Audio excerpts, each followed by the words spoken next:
Hello there. Gosh, I haven't made a vlog in a really long time, so I'm just going to breathe. And I'm going to do a review of Creation's Journey to Life, Day 179 by Bernard Poolman. And I suggest that you follow this blog and read the entire day specifically, which I'll provide in the video description, so you can understand the context of which I'm going to read right now. Okay, so he says, what will it take for man to hear their own thoughts, to hear their own words, to hear their own world system, to hear their history, to hear their life on earth, and to see what it created as here, as this moment, as now, as actual physical reality? Will self-honesty do? Does it even exist somewhere hidden far away? Could it exist? Can any of this poison fruit, as the consciousness of man, actually care about life? Certainly, if I have to look at the insects and bacteria and viruses that act just like the poison fruit in its pursuit of its own survival, there is not a care but its own self-interest.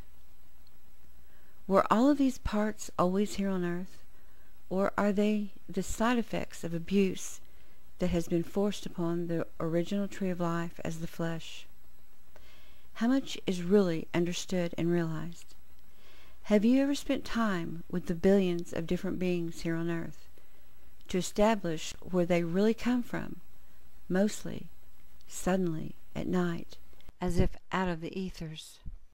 Some points you can trace, but some, if you really look, there is no clear explanation that the poisoned mind of man can come up with.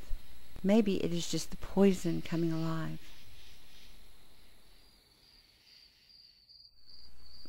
It's really magnificent and brilliant, and it may require you reading it more than once. So the point that I've been looking at within this is asking that question to myself and wondering, what is it going to take? What is it actually going to take for us to stop what we've been accepting and allowing, which is massive amounts of abuse? You know, just today I was talking to my daughter, and they just got paid today. By the time she paid her rent, her utilities, and her babysitter, they had $40 left to do them, which actually is more than most people have. When I say most people, I mean the majority of us are just surviving from paycheck to paycheck and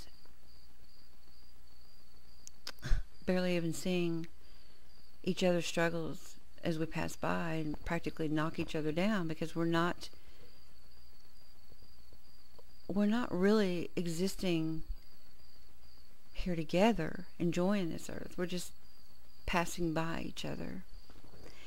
And what I really like about Creation's Journey to Life blog is that it's not like anything you'll read anywhere else on the internet or anywhere. And it will challenge every fiber of your being, of who you are. And you know, if I look at it, you know, if you look at when you go buy groceries, you can't hardly even buy anything for, you know, $200 doesn't buy much these days. And so what is it going to be like for the child who is a baby now? What's it going to be like for them when they grow up in 20 years? How are they going to be able to provide groceries for themselves? What's it going to take, though? Is it going to take single one of us literally suffering more than we already are? And some of us don't even understand really what suffering is. We've not had to exist on $2 a day. And what's interesting is there is a solution. And it begins with equal money. Because with equal money, at least we can calm down, slow down, and be able to provide food for ourselves. And we'll have a home. we'll have clothes and clean water, we'll be able to get an education and have health care. And so at least that will be provided for us. And so then we can kind of relax and we can enjoy each other. And we can actually come together and we can actually together, every single one of us, agree on what is best for this world, what is best for each and every one of us, what technology is best, and what can we actually provide ourselves with that each one of us can have according to the technology that is out there now. And Bernard recently has written many blogs about after-death communication, and I suggest that you read them, because you will read so much common sense in it that you will ask yourself, how in the world can I begin to be concerned about where I may or may not go after I die when I can't even take care of what's here? That what's here is what's important, what is here within this physical reality. Now, I know I'm not saying anything that you probably haven't heard before, but what I am sharing is that, it's my mom used to say it's going to be a cold day in hell before whatever that, the rest of that would be, she'd be saying. But the point really is hell's already here. And it's cold, and it's tough, and it's rough for many, many, many, many people. And just because we can at least look forward to a paycheck, because many people, that's what we do. We literally get our paychecks only to already be looking for our next paycheck because we're so struggling. And we're continuing to, support the rich and the famous, those who have more than they could ever even know what to do with.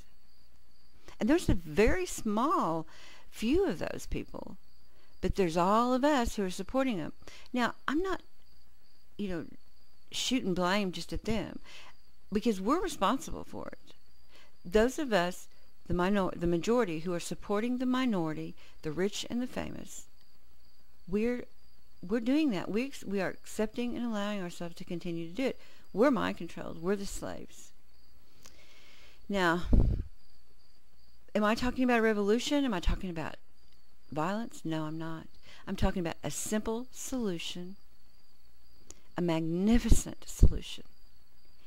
And all it is one click away at equalmoney.org. Go there and investigate and read for yourself what it is exactly we can all have and what we can guarantee to every single baby born from here on out with equal money.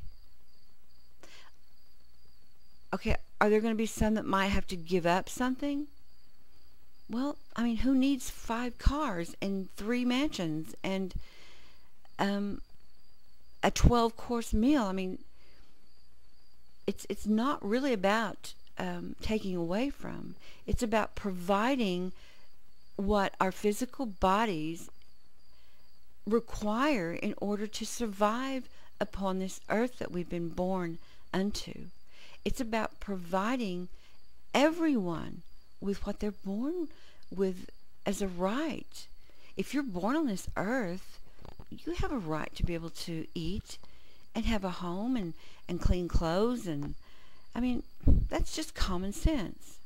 The earth, it nourishes our vegetables and our fruits, and it grows plentiful for us to have and share. And then man comes along and harvests it and sets it on the shelf and prices it and profits off of it. And then some of us never can afford it. It's always been this way, but it doesn't have to be. Many people say, well, what can I do? What can one person do? You can, one click away is all it is. To be one vote, to advertise it, equalmoney.org, investigate equalmoney.org. One click away is one vote, one solution that will actually begin to assist us to change the very nature of who we are. So investigate equalmoney.org and be sure and follow and read Creations Journey to Life blog. Thanks.